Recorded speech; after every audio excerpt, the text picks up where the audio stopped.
The first 3 days of practice here, we really tried to focus on fundamentals. I think everybody's got to practice with a plan, a sense of purpose. Everybody's got to kind of reinvest into conditioning, reinvest into fundamental techniques, discipline to execute, blocking, tackling, all will translate into positive performance in the game. And I think it's, hard to carry the momentum from the season to a game when you got almost a month, between games. So players really have to reinvest in, all those things. The players did a good job, in the 2 weeks in between and finals week. And we've had 3 good days of work.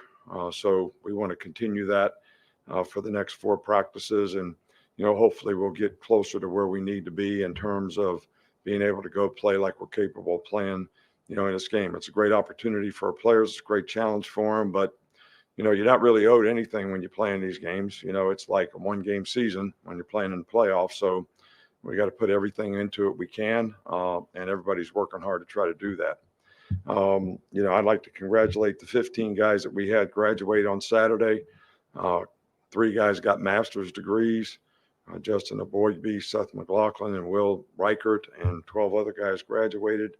We've had 6 guys make, some kind of All-American teams: Dallas Cooley, Terrion, J.C. Latham, Will Reichert, Caleb Downs. So really proud of those guys for their performance. But, I think they would be the first to tell you that their success comes because of their teammates and, all the guys who contribute to allowing them to have positive performance. So, we're just grinding through it and working, and, tomorrow we'll get back at it.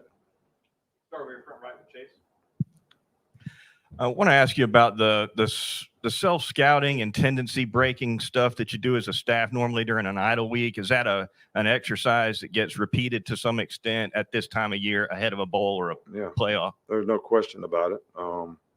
We do quality control just about every week, on what our tendencies are and what we're doing and what we can do to try to, break those in some way, shape, or form. So, and certainly with this extra time here, that's something that we most certainly are trying to do. Yeah. Hey, Coach, can you just speak to the decision to bring in George Hilo and what kind of role he'll fill on your staff? Well, George has been here before, so he was with us for a long time, knows our system. I think every year that, we've been in the playoffs, we've, tried to bring somebody in primarily because, we spent 2 weeks really on the road recruiting. So somebody to do a little extra work that has good experience. And, when we get off the road, being able to give us a good scouting report of what we need to know. And so that's, the purpose, just to add, sort of a special assistant to me, whatever you want to call it, to, when I come off the road, be able to get me up to speed on what's happening. So that's the reason we've always done that. Given everything that's come out about Michigan this season, are you planning on doing something different with the signs in this game? Not really. We always change things up a little bit, but we're focused on what we have to do to try to get good execution, and we're not really concerned about any of that stuff. Right here with Kenny. Good evening, Coach. Hope you're doing well. How has Jason McLennan progressed since the SEC championship game? He's getting better. I think it's probably still too early to tell. He's getting ready to do dry land running and some things. So, he'll progress through the rest of the week, and, we see where he lands by the end of the week.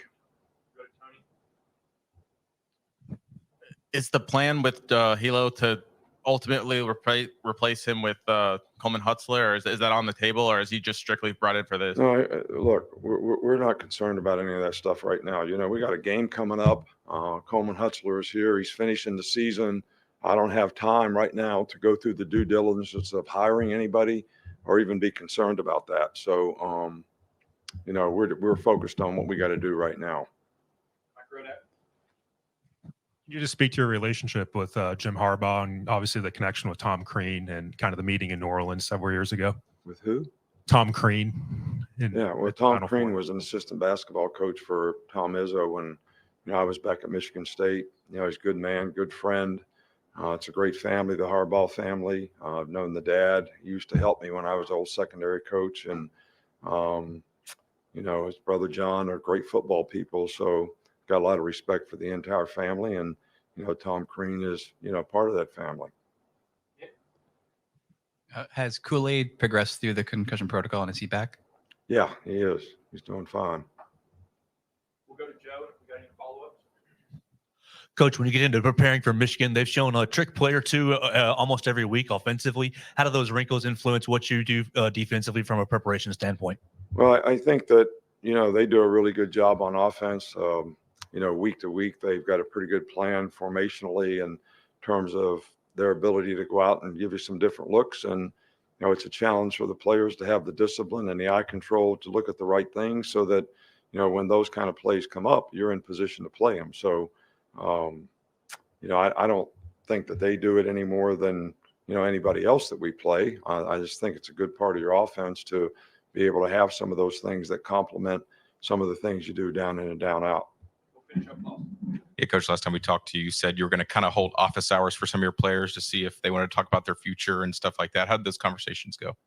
I did talk to all the players after the Georgia game, but, what I talk to players about really is not for public consumption. I mean, there's some things that I think are still sacred on a team. And if you want to talk to a guy about his future, that should be sacred. If he wants to share his feelings with you, I think you should ask him. All right, Coach, thank you. All right. Thank you.